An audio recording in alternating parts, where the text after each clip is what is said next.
buka dulu ya, Kisah Rasul 7 46 sampai 48. Kisah para Rasul 7 ayat 46 sampai 48. Daud telah mendapat kasih karunia di hadapan Allah, dan ia memohon supaya ia diperkenankan untuk mendirikan suatu tempat kediaman bagi Allah Yakub. Tapi Salomo lah yang mendirikan sebuah rumah untuk Allah. Tetapi yang Maha Tinggi tidak diam dalam apa yang dibuat oleh tangan manusia, seperti yang dikatakan oleh Nabi. Seulang, Daud mendapat kasih karunia di hadapan Allah, dan ia memohon supaya ia diperkenankan untuk mendirikan suatu tempat kediaman bagi Allah. Tapi Salomo yang mendirikan sebuah rumah untuk Allah. Tapi yang Maha Tinggi tidak diam dalam apa yang dibuat oleh tangan manusia, seperti yang dikatakan oleh Nabi. Jadi Daud itu minta, Tuhan, masa aku tinggal di istana dan kau hanya tinggal di rumah? Aku mau membuat rumah untuk engkau. Masa rumahku dari kayu aras, pohon-pohonnya datang dari Libanon, dan kau hanya tinggal di dalam kemah? Tapi Tuhan bilang, ya, bukan kamu yang akan mendirikan, tapi dari keturunan. Ya. Siapa kemudian yang membangun rumah untuk Tuhan, bait suci? Salomo. Dibangun dengan semua barang-barang yang sudah disediakan oleh Daud. Ada emas, sangat banyak, ada persembahan gitu ya. Ada sangat banyak yang sudah disiapkan oleh Daud sebenarnya. Daud itu mengambil bagian meskipun dia tidak bisa. Dia membeli tanahnya gitu. Kalau baca Alkitab nanti akan ketemu dengan Yebus gitu ya, dia punya tempat mengirikannya. Lalu kemudian Daud di situ dia mau meletakkan misbah, tapi kemudian Yebus bilang, ini tanahnya ambil aja gitu, gratis gitu. Tapi Daud lalu bilang begini, aku tidak mau memberi kepada Tuhan dengan percuma. Aku tidak mau gratisan kalau sama Tuhan. Aku mau membayar sesuatu. Aku mau meletakkan korban. Tapi yang menarik, ayat selanjutnya bilang begini, tapi yang Maha Tinggi tidak diam di dalam apa yang dibuat oleh tangan manusia. Saya buka di sini.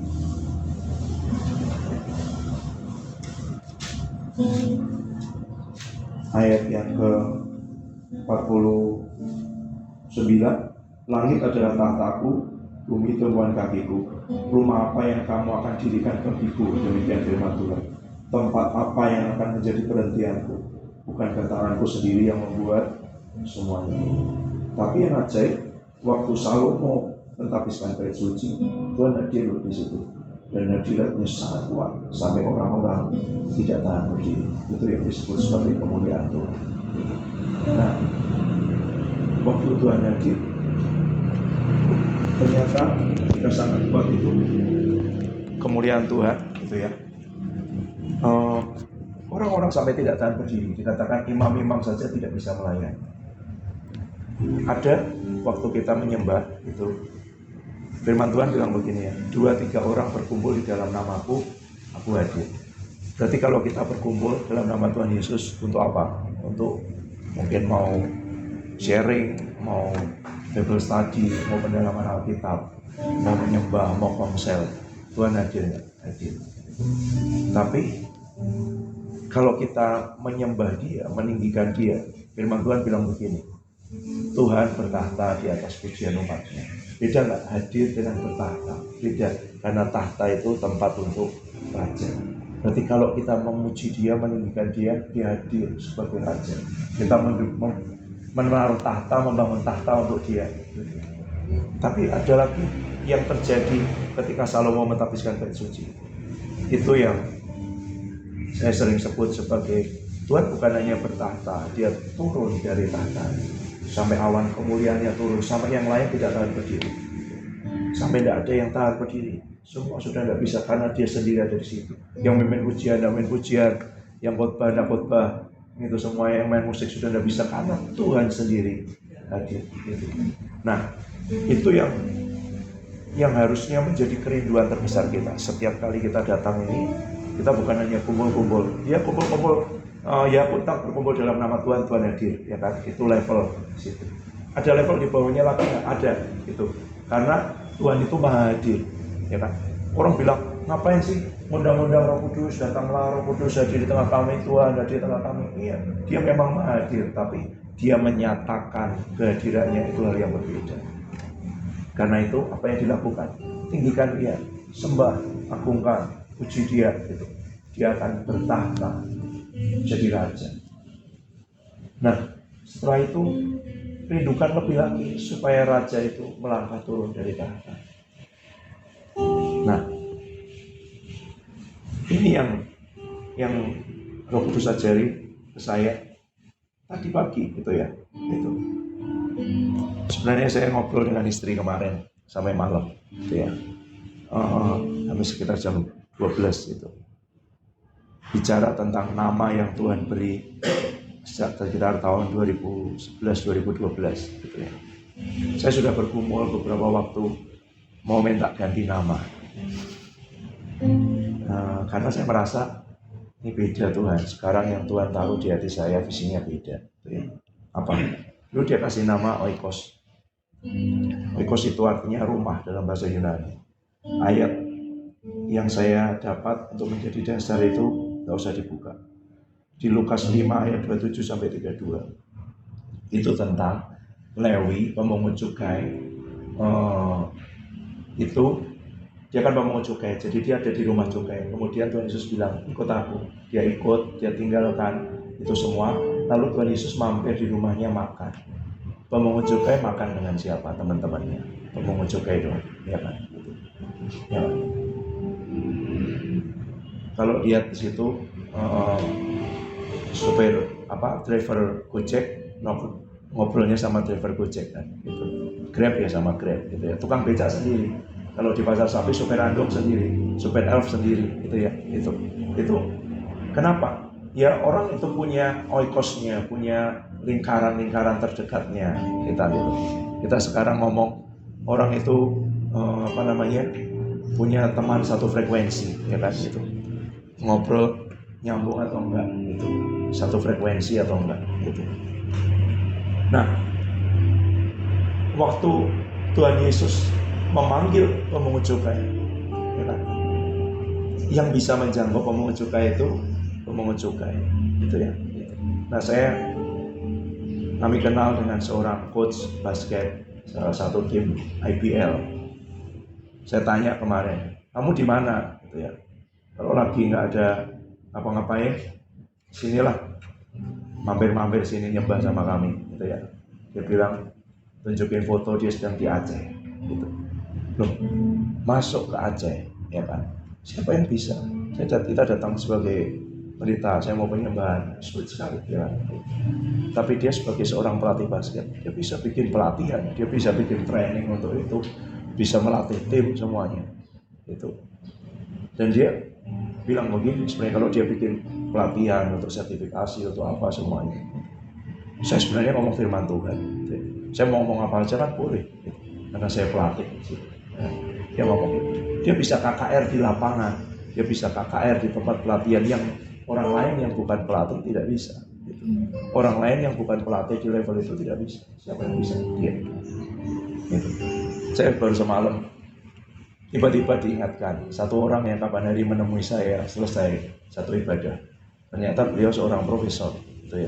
Profesor beneran, saya baru googling. Dia soalnya cerita, saya 25 tahun, 20 tahun di Amerika mengajar gitu-gitu semua, gitu ya.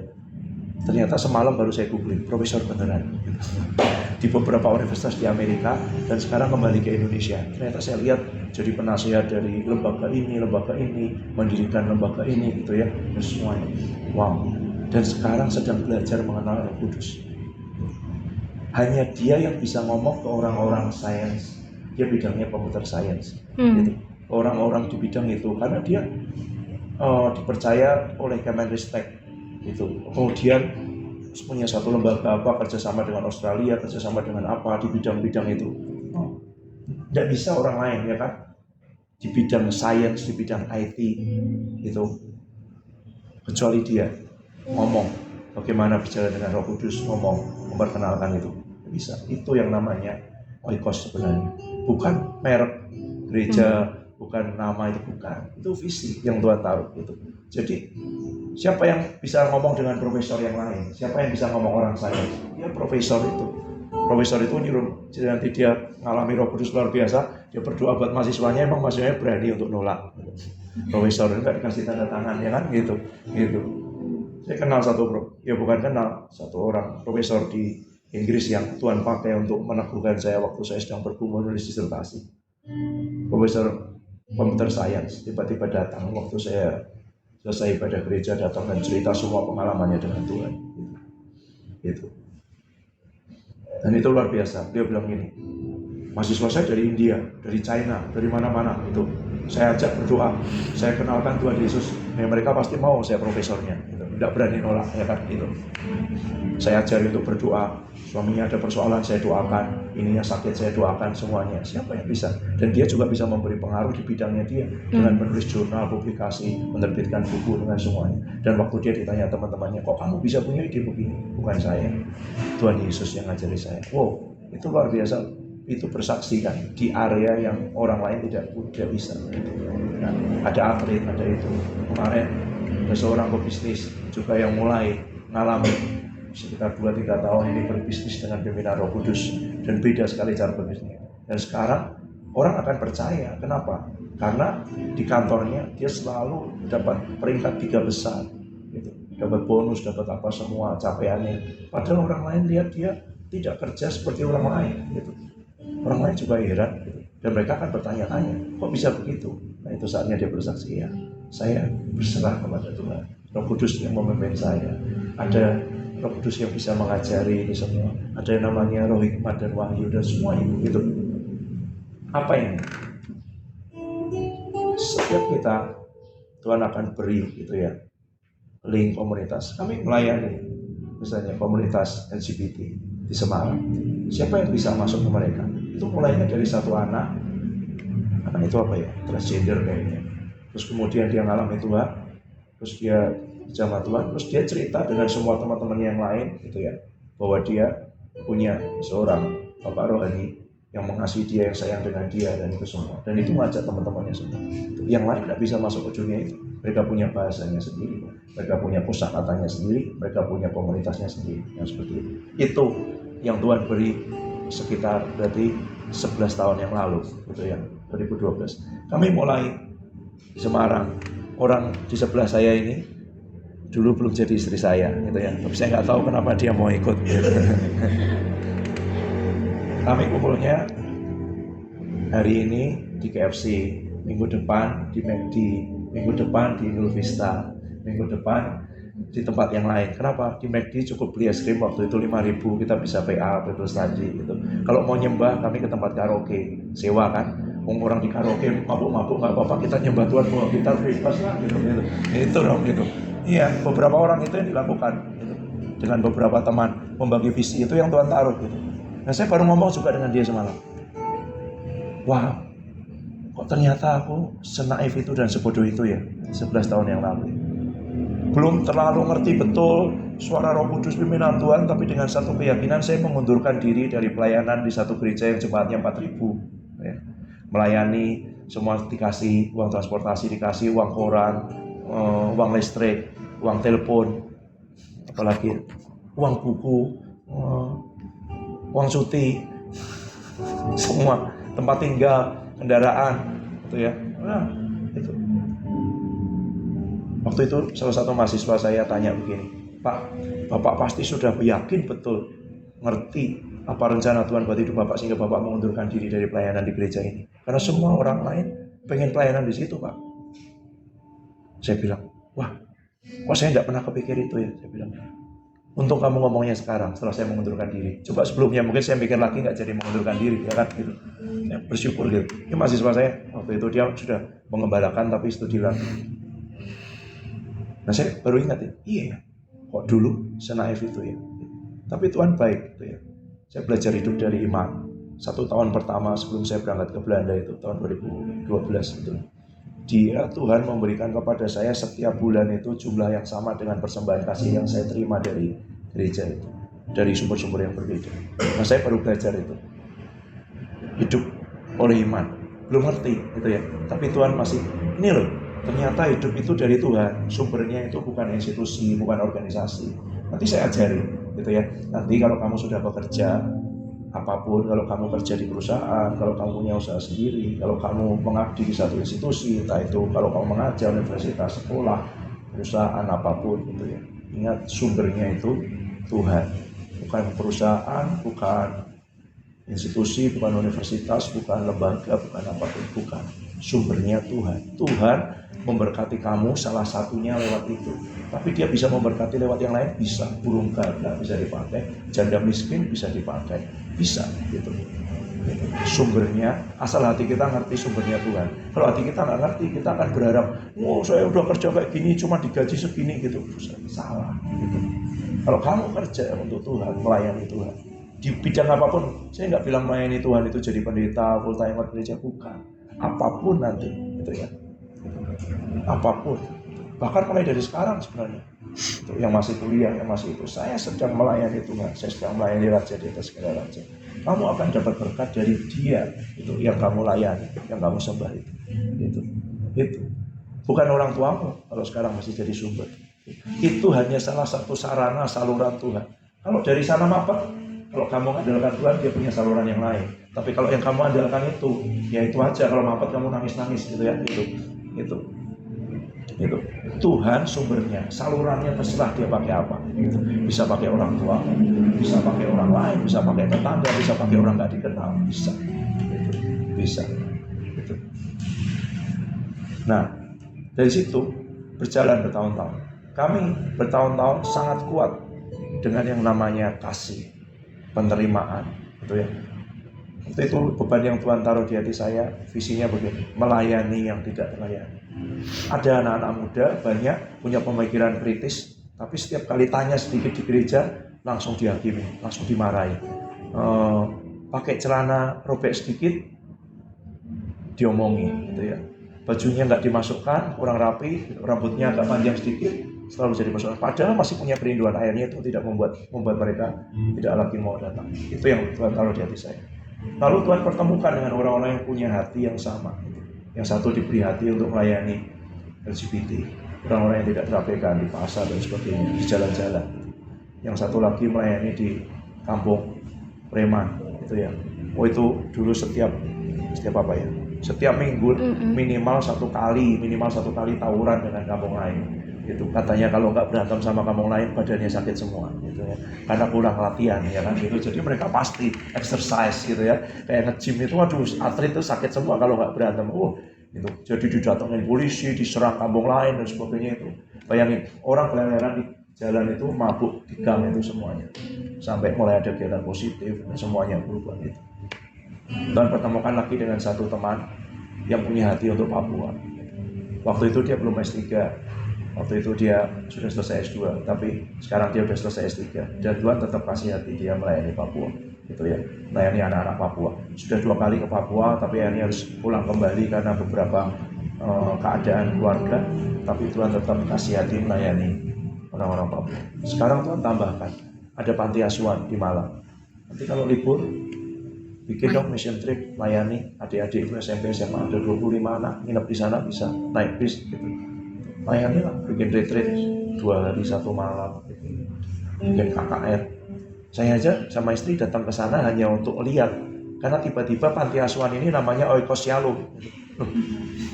Ini kalau nggak tahu kan gimana? Kamu pakai nama Oikos, ya, kalau dia nggak bisa makan, ya kita ya ikut, ya kan? Gitu. Ternyata ada 25 anak, sekarang dari mana-mana yang itu. Datang ke sana, cuman mau lihat dan mau kenalan. Tuhan kasih di hati, jadi 2,5 jam KKR langsung, spontan, nggak ada persiapan. Yang mbak doain satu-satu, itu dilawat Tuhan. Udah, satu orang bapak melayani di Malang juga, tapi ke petani-petani, komunitas gitu-gitu yang muslim. Sudah banyak yang percaya Tuhan Yesus gitu, tapi tetap muslim identitasnya. Satu lagi tunanetra, saya nggak terlalu kenal di Semarang, tapi itu dengan Pak Dev yang di Semarang. Nah ada banyak yang seperti ini. Dulu yang di hati saya memang kuat sekali. terima orang-orang yang nggak diterima, ada yang tunanetra, ada yang LGBT, ada yang gitu ya, pokoknya macam-macam anak-anak yang orang lain nggak mau gitu ya. Teman saya yang melayani anak-anak Papua ini menurut saya gila. Saya sekamar sama dia waktu di Malaysia kuliah S2 dulu sama-sama. Dia ditawari jadi wakil rektor sebuah universitas besar di Jawa Timur, tapi dia memilih melayani anak jalanan. Kan gila, menurut saya sudah gila. Tuh ketemu ngobrol-ngobrol sekamar 1 bulan, dia bilang, salaman, ada orang gila lain, tidak cuma saya, gitu ya. Gitu. Udah pelayanan di gereja besar, udah keluar, gitu ya. Oh ternyata, jadi kalau kita itu jangan jadi, kamu ikut Tuhan aja, gitu ya. Dunia kan bilang gila, kamu bukan terus, biar kelihatan ekstrem, biar kelihatan itu enggak.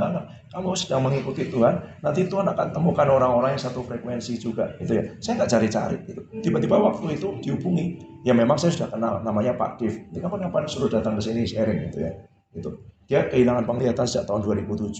Tapi sukacita, kamu tidak akan ketemu orang tunanetra yang sesukacita dia. Meskipun saya masih pengen berdoa supaya dia melihat, gitu ya. Dia sudah mungkin tidak terlalu berharap, gitu ya. Gitu. Tapi dia nggak sedih, nggak ini ekspresi mukanya, gitu ya.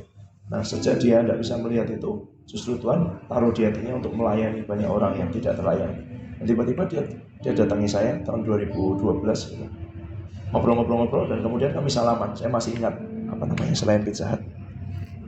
Papa Ron. Ya, di pizza itu di Paragon Semarang ngobrol gitu terus bentar terus kita salaman. Karena visinya sama. Jadi ada yang tumbang karena kursi. Ya, kira-kira gitu ya. Intinya gitulah. Yang ditaruh di hati melayani yang tidak terlayani. Ada macam-macam. Yang di Solo itu kampung preman dan semuanya itu. Ada banyak seperti itu. Sampai ketika Tuhan bawa kami ke Inggris dari tahun 2014 sampai tahun 2019 awal. Tuhan bicara banyak sisi yang lain gitu ya. Yang tadi itu kasih, penerimaan. Kamu gak diterima di mana-mana, di sini kamu diterima gitu ya. Yang di Semarang yang LGBT itu tagline-nya gini, dunia menolakmu, Tuhan menerimamu. Oh, luar biasa kan gitu. Jadi kuat sekali gitu ya. Sampai Tuhan ngomong ngajari saya terutama sisi yang lain gitu. Di tahun 2014 ke sini. Ada yang lain loh. Kasihmu itu tidak bisa dengan kasihmu sendiri. Itu kasihnya Tuhan. Itu kasihnya Tuhan, sumbernya Tuhan. Itu bukan sesuatu yang bisa kamu lakukan dengan kekuatanmu. Itu supranatural gitu ya. Dulu saya bergerak banyak dengan teman-teman muslim, teman-teman lintas agama. Itu. Saya lebih banyak bicara di pondok pesantren, kampus IAIN, pengajian, gitu, masjid, itu dibanding di gereja. Dulu kalau saya ke Masjid Raya Baitur Rahman Semarang, datang ke parkiran saya disambut, langsung orang udah kenal saya. Nah saya sebelum ke situ, saya itu nonton di Citraland di Semarang, di toilet sama satu teman yang nganter saya. Teman itu ketemu orang gereja, tanya, kamu sama siapa? Sama Roni. Roni siapa? Itu rohaniwan di gereja kita, nggak tahu dia. Tapi setelah itu dia ngantar saya ke masjid, langsung orang-orang nyambut sejak dari parkiran gitu. Salah panggilan ini gitu ya. Gitu. Karena direkam nggak saya omongin gitu, nanti ya. Tapi kira-kira gitulah. Itu yang Tuhan kasih kuat gitu ya. Tapi sampai satu kali ketika di Inggris, itu ketika kalau kalian masih tahu apa yang terjadi di Jakarta ketika Ahok di demo besar-besaran. Banyak demo itu semua gitu ya. Tiba-tiba saya ini belanja ke Chinatown itu ya. Lalu ada seorang perempuan mungkin dari Timur Tengah itu atau dari Pakistan, dari wajah-wajah begitulah, pakai hijab mendatangi saya dengan membawa tulisan pokoknya intinya meminta bantuan. Saya bilang enggak. Saya masuk ke toko di Chinatown, di pecinan, bayangin. Ada orang berhijab itu pemandangan yang jarang sekali, ya kan? Itu. Termasuk di Inggris pun jarang. Saya masuk ke toko, dia datangin saya juga, membawa tulisan itu. Dan saya bisa sangat kasar, berapa? Nah setelah pulang dari situ, saya lagi nyuci di dapur. Roh Kudus tuh ngomong gini, kamu tahu enggak? Iya, saya ini bertahun-tahun membangun hubungan dengan sengaja dengan teman-teman muslim. Tidak hanya yang moderat, yang garis keras itu. Kenal dengan beberapa yang seperti itu. Duduk semeja, itu makan dengan orang-orang HTI itu, Hizbullah yang lain dalam itu cara itu. Percayalah, deg-degan. Saya pernah dalam satu pelatihan datang lebih awal, masih tidur itu ya, tidur siang. Mereka datang tiba-tiba pakai topi yang kayak ini loh, yang cuma mata sama hidung itu loh. Semua pakai seragam orang-orang. Wah, saya mikirin apa pelatihannya diserbu ya gitu. Mereka langsung masuk kamar-kamar gitu. Ternyata nyari kamar, mereka datang terlambat gitu. Ya Tuhan gitu. Pakai seragamnya itu salah satu laskar gitu. Ikut pelatihan perdamaian. Waduh, gitu. 2 orang sekamar sama saya. Waktu disuruh gambar kan ceritakan dirinya. Tahu yang digambar? Parang, granat gitu. Pelatihan perdamaian guys. Jadi itu. Nah, itu Roh Kudus ngomong dengan saya gini, kamu tahu kan, ternyata kamu tidak bisa mengasihi mereka dengan kasihmu sendiri. Saya merasa saya keluar masuk masjid, pesantren, itu ya, pengajian dulu, datang diminta bicara di mana-mana, di lapangan sepak bola, di lapangan masjid, di mana-mana gitu. Sampai jam 2 pagi, jam 3 pagi. Saya di pelayanan di gereja, majelisnya nggak paham. Saya bilang, Bapak ikut saya aja lah pengajian, saya bau rokok, saya ini semua. Kalau Bapak nanyain terus sama gitu, ikut saya aja lah. Itu nggak usah saya ceritain. Gitu. Ditanya hasilnya apa, nggak mau jawab, ikut aja kalau mau. Gitu ya. Gitu. Saya gitu. Nah, kira-kira gitu. Roh Kudus ngomong gini, ternyata kamu tidak bisa mengasihi mereka dengan kasihmu sendiri. Kamu butuh kasih Bapa yang besar. Waktu keadaan baik kamu mau gitu, tapi ternyata kamu lihat apa yang terjadi di Indonesia gitu ya. Padahal saya di Inggris nggak ngalami langsung. Saya hanya ngalami apa yang terjadi di antara teman-teman Indonesia di sana, mulai menjaga jarak, mulai nggak bikin acara bersama dan gitu. Lihat berita-berita di internet, itu pun hati diganggu. Gitu. Itu Roh Kudus mulai bicara. Nanti Roh Kudus mulai bicara, dan Tuhan bawa ke dimensi yang lain, gitu ya, yang namanya kuasa. Nah, ini pertanyaan buat banyak orang Kristen. Banyak yang bilang begini, buah roh sama karunia roh penting mana? Coba direnungkan. Buah roh sama karunia roh penting mana? Banyak yang selalu bilang begini, buah lebih penting. Karena dari buahnya lah kamu akan tahu, ya kan? Karunia jelas ayatnya, Matius 7 ayat 21. Bukan orang yang berseru Tuhan, aku sudah bernubuat demi namamu, mengusir setan demi namamu, melakukan mujizat demi namamu, tapi ternyata tidak kenal Tuhan. Nah, itu sering dipakai jadi ayat itu. Saya sendiri baru mulai bisa seperti nyambung begitu tahun 2019 ketika saya dengar pemimpin saya ikut gitu ya, beliau ngajar bilang begini, kasih dan kuasa, buah dengan karunia, pilih mana? Beliau bilang ini, jangan pernah mau disuruh memilih, karena semua yang dari Roh Kudus kita mau. Nah, saya belum bisa. Ya memang semua dari Roh Kudus kita mau. Lalu beliau kasih ilustrasi begini. Satu kali seorang ibu tinggal di sebuah pasar. Ini cerita beneran. Lalu ibu itu punya anak kecil. Dia punya kios di satu pasar, dia tinggalnya di situ juga. Nah, dia mau keluar sebentar, anaknya karena masih kecil udah tidur, dia tinggal. Dia kunci kiosnya. Dia keluar sebentar, beli sesuatu. Waktu dia kembali, pasar itu terbakar. Di depan pasar ada orang yang tinggi, besar, gagah, yang dia percaya bisa menerobos api, akan bisa membongkar kiosnya dan menyelamatkan anaknya.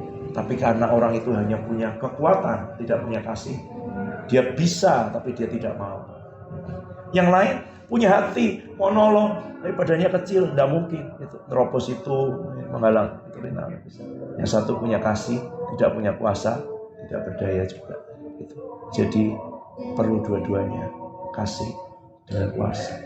Nah, waktu Tuhan beri yang baru ini saya bergumul terus, Tuhan, yang dulu itu oikos ini baru Lewi, pemungut cukai. Orang lain tidak ada yang mau ngobrol sama pemungut cukai. Orang-orang Yahudi ngomongnya, orang-orang Farisi ngomong, gurumu kok makan sama pemungut cukai dan orang berdosa. Kenapa kok dia mau gitu? Kamu lihat, Nathan tahu. Kamu kalau sekian jam Nathan di kandang ayam, keluar bawa ayam, gitu. Ya, kamu kalau Ngobrol lama-lama sama pemungut cukai orang berdosa terkamiri atau enggak? Jadi bawa ayam itu, bawa kotoran ayam maksudnya itu loh, ya kan itu. Kamu dianggap itu. Wah dulu saya senang sekali dengan itu. Oh, Tuhan Yesus hidup hari ini, dia akan ada di night club, dia akan ada di sempir, dia akan ada di mana. Mungkin dia tidak akan ada di gereja-gereja. Oh, gitu ya.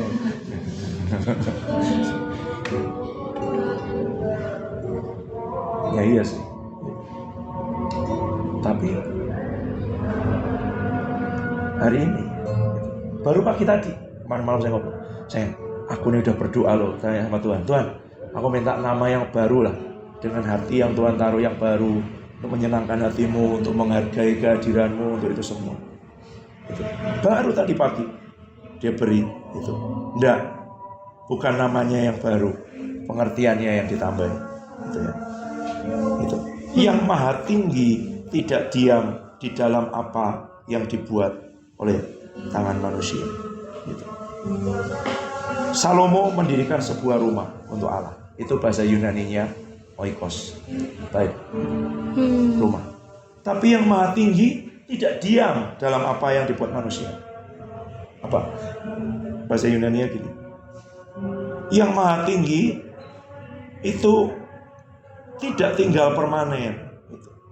Dia tidak kerasan di dalam apa yang dibuat oleh manusia. Berarti ini apa yang dibuat manusia? Gedung, kan? Bangunan, kan? Padahal ini menurut rancangan yang diberikan Tuhan, seizin Tuhan. Ya kan? Bikin Salomo, Daud mau bikin, Tuhan bilang bukan kamu, anakmu. Tapi waktu Salomo bikin, Stefanus ini di Kisah Para Rasul bilangnya apa? Dia tidak kerasan sebenarnya di dalam apa yang dibuat oleh tangan manusia. Dia tidak tinggal sebagai permanent resident. Kalau kalian ke negara-negara Eropa, Inggris, Australia itu sudah kerja sekian tahun, nanti bisa apply visa permanent resident. Bukan warga negara, tapi jadi penghuni tetap, punya hak-hak yang hampir sama dengan warga negara. Tapi Tuhan tidak mau jadi permanent resident. Dia cuma mau jadi pengunjung di gedung, di tempat gitu. Nah, Salomo bikin, tapi aku tidak kerasa. Kenapa? 1 Korintus 3:16, bukan. 1 Korintus 3 ayat 16.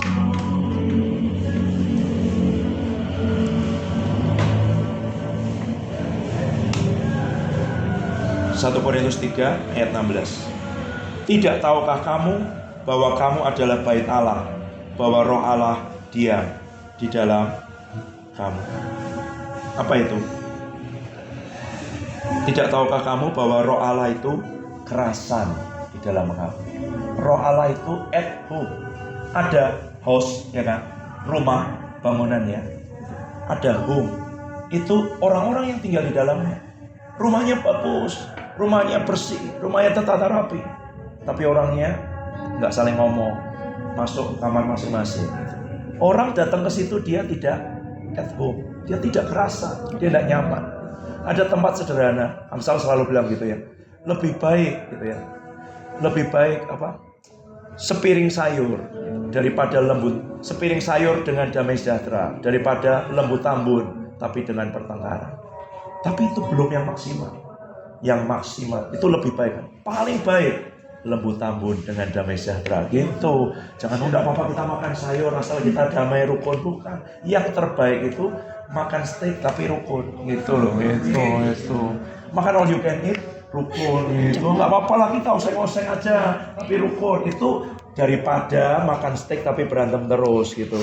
Paling baik ya kita itu kan, itu makan sama-sama babi panggang tapi rukun, itu paling baik gitu. Dia membandingkan antara yang kurang baik dengan yang lebih baik gitu. Itu cara membaca Amsal. Jadi kata yang dipakai untuk at home itu dari kata oikos, dia oikeo, itu rumah tinggal, tapi untuk membuat sebuah tempat yang nyaman ditinggali. Jadi apa yang Tuhan kasih sekarang? Kamu oikos. Jadilah tempat di mana Tuhan kerasan di situ. Amen. Jadilah God's favorite home. Jadilah tempat di mana Tuhan itu nyaman. Nah ini, saya Pak Adi Sutanto cerita Saya lupa. Pokoknya saya pulang ke Indonesia itu tahun berapa ya? 2015. Mungkin 2015. Yang ketemu.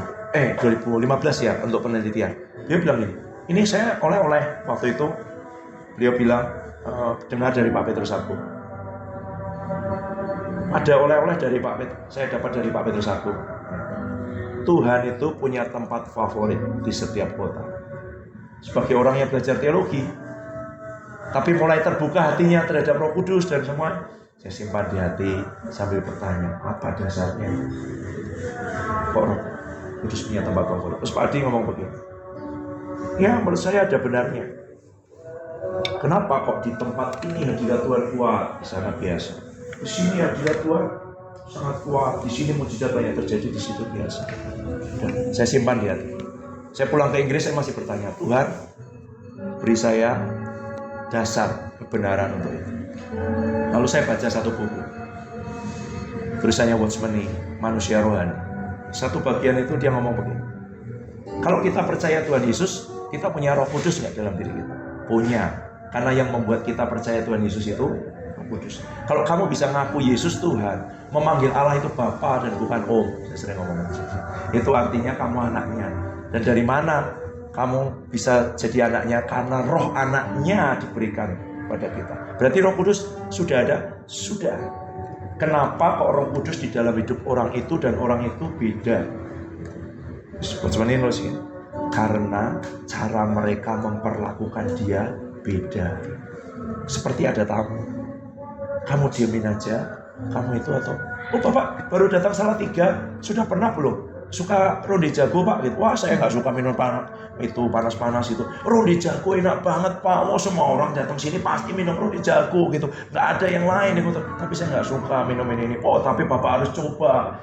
Itu tidak memperlakukan tamu. Gitu. Kalau dia memang tidak suka ronde minuman panas atau wedang jahe, jangan dipaksa meskipun ronde jago itu legend gitu ya. Gitu. Ini tidak apa-apa. Mungkin dia suka es krim atau suka yang lain. Ajak dia gitu. Kan gelato atau apalah gitu, jangan dipaksa. Oh steak ini terbaik Pak, oh dagingnya pilihan ini. Ya sukanya lode gurih, saya lode. Saya waktu baru pulang, setiap kali pulang dari Inggris, saya minta diajak adik saya, tolong dong makan mangut, gudeg, nasi padang. Saya tinggal di rumahnya, dia sediakan ikan asin, ya kan, gereh itu dengan sayur lode. Oh saya senang banget itu. Nah sekarang saya tinggal di Ngetasan, di lereng Gunung Merbabu. Saya datang ke rumahnya dia kasih lode dengan ikan asin di mejanya. Dia bilang, kok kamu gak makan lodenya? Saya sudah makan lode seminggu 2 kali di Ngetasan gitu. Tolong kalau sekarang ya pizza, spaghetti. Sekarang kok makanmu western? Iya dulu saya tinggal di Inggris, saya pulang, saya mau nasi padang, gudeg, lode gitu ya. Sekarang saya tinggal di Ngetasan gitu. Dia pikir saya penggemar lode, bukan, dulu itu kangen gitu ya, gitu. Itulah yang namanya hospitality, ngerti, belajar, kesenangannya apa. Itu yang akan membedakan bagaimana hidupmu berbeda. Karena kita semua punya Roh Kudus yang sama, gitu ya. Tapi apakah dia at home, kerasan, nyaman, mau tinggal permanen, gitu ya, itu di dalam hidup kita. Memang kita ini sekarang rumah, dan dia bilang aku enggak kerasa di gedung, aku enggak kerasa di rumah. Karena apa?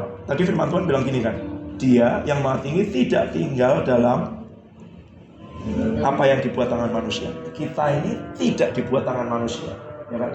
Jadi dia kerasannya sebenarnya tinggal di dalam kita. Tapi kalau dicuekin, ya udah, gitu. Gimana caranya? Tanya dong. Roh Kudus, mau senang apa? Mau kepengen apa? Ngomong terus sama dia. Ada tamu, dianggurin nggak diajak bicara, enak nggak sih? Pernah nggak bertamu gitu? Saya pernah loh, datang ke Bogor, kunjungan gitu. Bener-bener. Yaudah, Pak, ini kamar tamunya ya. Kalau mau makan di depan ada warung Pak, gitu. Itu aja, gitu. Udah. Gitu. Saya datang sendiri cari di situ.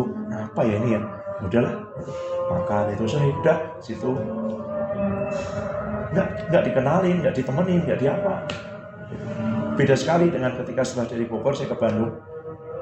Teman saya bilang, kamu capek nggak? Aku punya tukang pijat langganan loh. Aku teleponin ya nanti ya, luar biasa ya. Gitu. Saya nginep di kosnya. dia mintain izin supaya saya bisa tidur di kamar kos yang kosong dengan itu semua, cariin itu. Kamu suka makan apa? Nanti aku harus berangkat nih pagi-pagi, karena dia mengajar gitu.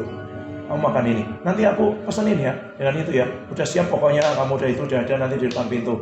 Luar biasa, gitu ya. Beda nggak hatimu ketika disuruh cari makan sendiri, cuma ditunjukin gitu dengan ditemani di itu? Beda, gitu. Gitu.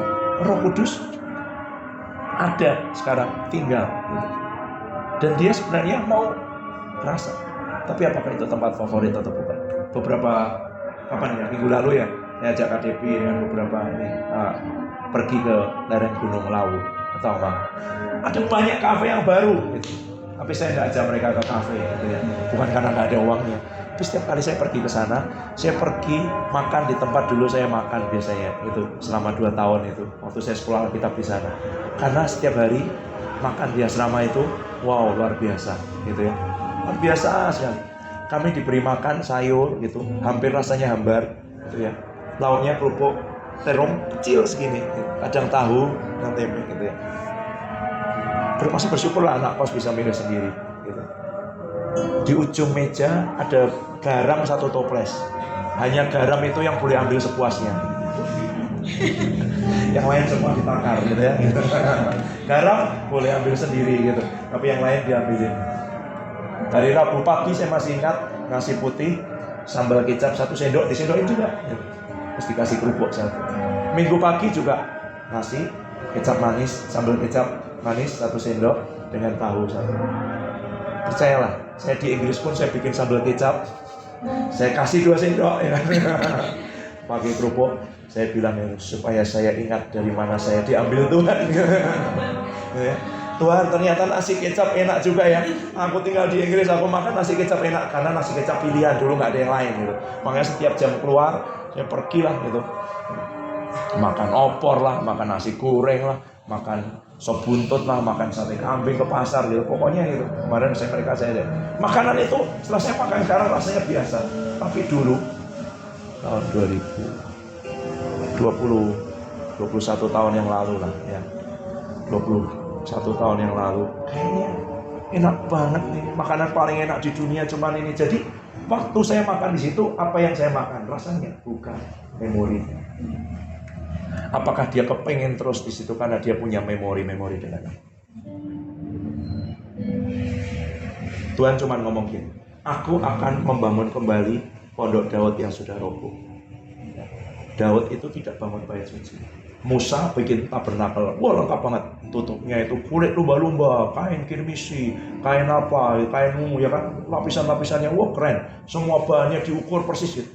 Salomo dibangun dengan pembangunan yang lebih wow lagi, permanen. Daud dikasih kemah kayak Lamongan, warung Lamongan, tenda gitu, nggak pantas. Tapi yang Tuhan mau bangun kembali bukan kemah suci Musa, bukan bait Allah Salomo, tapi pondok Daud. Kenapa? Karena di pondok Daud ada keintiman, ada relationship. Daud datang, dia suruh orang-orang nyembah Tuhan 24 jam, pakai shift, gitu. Dia ada di sini, hormati kehadirannya, ingini apapun harganya untuk dia ada di tengah-tengah kita, itu hanya dia lakukan kan, gitu. Untuk mengambil Daud. Kita rumah, oikos, bukan gedungnya, tempatnya. Saya sudah ngomong kemarin. Satu kali, kalau Tuhan beri, tempatnya sangat besar, sebesar stadion, gitu ya. Nyembah, ingat, bukan tempatnya. Dia tidak kerasan di situ. Dia kerasan di hidup. Kami sudah datang ke tempat di mana dulu hadirat Tuhan sangat kuat. Tapi ternyata sekarang itu tinggal jadi gedung. Kenapa? Karena dia tidak tinggal di kemah buatan manusia. Dia kerasan di hidup kita, di hati kita. Bukankah tubuhmu adalah tempat di mana dia kerasan? Nah kita sekarang itu isi yang baru. Jadi namanya tetap oikos, ya nggak perlu dikati itu di situ. Gitu. Kenapa saya minta direkam, gitu ya? Gitu. Saya sudah bergumul ini panjang, gitu ngomong dengan dia. Sayang, kayaknya kita harus ganti nama. Ini sudah beda isinya. Gitu. Baru tadi pagi, saya baru tidur 6:30, gitu ya. 6:30 dibangunkan Tuhan. Saya udah setel waker beberapa kali, saya mau bangun yang maksimal. 7 7.40 saya mau berdoa 1 jam sampai 8.40 mandi, jam 9 berangkat dan cukup gitu ya. 6.30 saya bilang, waker belum bunyi kok sudah bangun ngapa? Gitu. Langsung Roh Kudus, yang ngapa lagi? Oh iya, saya bangun, berdoalah gitu. Gitu. Jadi kalau kamu belum waktunya bangun, sudah dibangunkan, itu waktunya berdoa. Tengah malam tiba-tiba bangun, nih ngapain bisa tidur lagi? Itu waktunya berdoa, ngobrol sama Tuhan. Jangan tanya-tanya lagi, sudah saya kasih tahu loh ya. Itu waktunya Tuhan mau ngobrol sama kamu. Ngobrol tengah malam, kadang jam 2, kadang jam 3 gitu. Nggak tentu. Gitu. Ya. Jadi God's favorite home. Jadi rumah kesukaannya Tuhan. Jadi tempat di mana dia kerasa. Itu yang Tuhan kasih. Itu yang Tuhan bicara baru tadi pagi itu. Namanya tetap, tapi aku tambahi pengertiannya. Oke, keluar kamu akan pergi menjangkau orang-orang yang orang lain tidak mau melayani. Tapi itu tidak berangkat dengan dari kekuatanmu, dari idemu, dari inimu. Wah, strategi. Gitu ya. Orang lain jangkau anak muda, saya akan jangkau lansia. Sudah mau mati semua saya layani. Oh, di kota ini berapa? Bukan begitu. Gitu ya. Tapi lahir dari keintiman kita dengan Tuhan. Lahir dari hubungan kita dengan Tuhan. Firman Tuhan bilang begini, mintalah kepada Tuhan yang empunya tuayan. Dia yang punya tuayan. Dan tuayan selalu banyak, pekerja yang sedikit. Ya kan? Tuayan selalu banyak. Gitu. Minta kepada Tuhan yang punya tuayan. Dari mana? Kenal, nanti dia akan ngomong pergi ke sini, pergi ke sana, sharing dengan ini, temu ini, pasti beda. Nanti kita akan cerita tentang dia yang memimpin kita, dia yang membuka jalan, dia yang mempertemukan, dia itu bukan kita. Kalau nanti kita pakai gitu sendiri, dulu saya ceritakan strategi saya, metode saya, bahkan kepikirnya aneh-aneh loh. Dulu saya bikin ibadah tengah malam. Untuk mereka yang memang tidak bisa bangun pagi. Ngapain coba gitu ya. Dan ada gembala sidang gereja besar yang tanya dengan saya, oh idemu luar biasa, kok kamu bisa kepikir begitu? Oh iya dong Pak, ini. Oh gitu, dengan bangganya. Bodoh. Gitu. Kok bisa gitu? Tapi nggak ngerti. Tapi sekarang apa yang paling penting? Jadikan hidup kita tempat kesenangan Tuhan.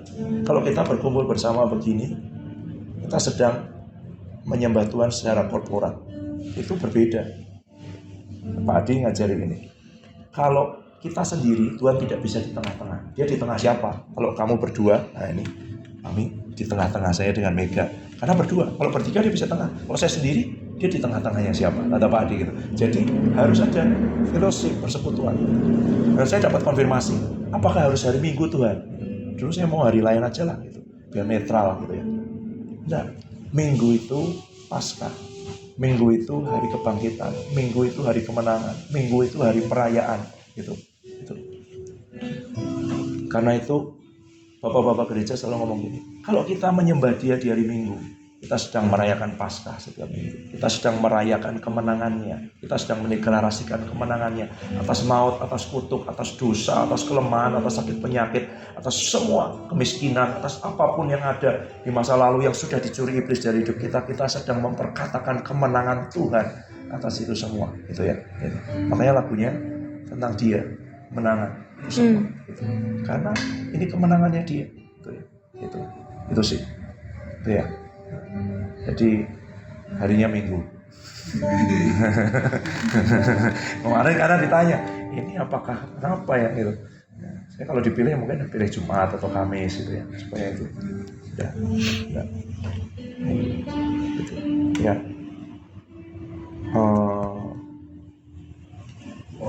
Datang senangkan Tuhan, bukan ngumpul-ngumpul, bukan, tapi kalau Dia hadir, kalau kita meninggikan Dia, gitu ya. Saya ingat sekali apa yang Pak Trismano sama bilang, pemimpin pujiannya satu kali waktu kuliah di Jakarta bilang ini, Om, kok ini tiba-tiba ada orang memberkati saya? Om, kok tiba-tiba ada orang mengasihi sama saya? Kamu ini gimana? Kamu kan selama ini dekat-dekat dengan Raja. Kalau kamu dapat fasilitasnya Raja, berkatnya Raja, ya wajar dong kamu sering dekat-dekat dengan Raja. Gitu. Nah, kalau kita dekat-dekat dengan Raja, nanti Tuhan suruh kita pergi ke yang lain. Bukan supaya kita jadi sama dengan mereka, tapi supaya mereka diangkat naik. Gitu. Kan kita, saya sering kasih kabar lagi, ini terakhir. King Charles Raja Inggris jalan-jalan ke Salatiga, ketemu anak pang di pasar sapi. Di hatinya tergerak, saya mau jadikan dia adiknya Pangeran William. Ya bebas lah raja ya kan gitu. Kamu punya anak angkat nih kayaknya beda gitu ya. Nah, dia bilang gini, saya angkat kamu jadi anak saya. Sah, sah Raja Inggris bertitah, sah jadi anaknya. Apakah anak pang itu langsung bisa berlaku sebagai anak keluarga kerajaan Inggris? Tidak. Dimandiin dulu, ya kan? Mungkin tatonya dilaser biar nggak ini, rambutnya dibenerin, cara ngomongnya diajarin bahasa Inggris dulu, British. Waduh, saya aja 4,5 tahun masih ada nggak paham orang Inggris ngomong apa gitu ya. Perasaan saya tes IELTS ya lulus gitu ya. Ngomong sama oma-oma di kasir supermarket aja nggak paham. Kok kayak nggak bisa bahasa Inggris ya Tuhan gitu ya. Nah setelah itu cara makannya kerajaan, cara jalannya, dadah-dadahnya aja beda gitu ya. Gitu. Keluarga kerajaan. Nah kita ini diadopsi oleh raja segala raja. Diberi roh adopsi, diberi roh anaknya. Kamu tahu nggak seberapa besar jatah bagian warisan kekayaan jadi bagian kita?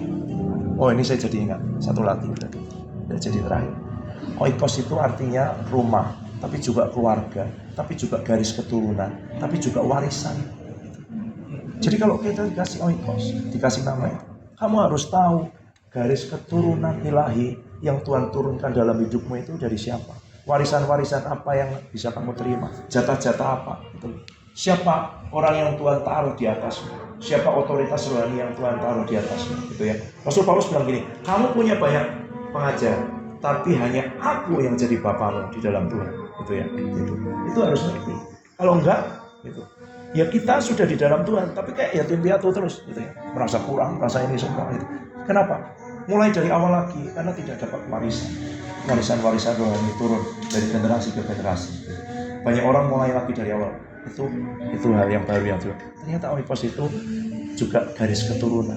Oikos itu juga heritage, warisan-warisan, jatah-jatah, gitu ya. Gitu. Jadi ada jatah-jatah nggak? Ada. Nanti kita bicara di minggu-minggu selanjutnya, gitu ya. Gitu. Kita datang ke Tuhan bersyukur. Terima kasih untuk semua yang Tuhan beri buat hidup kita.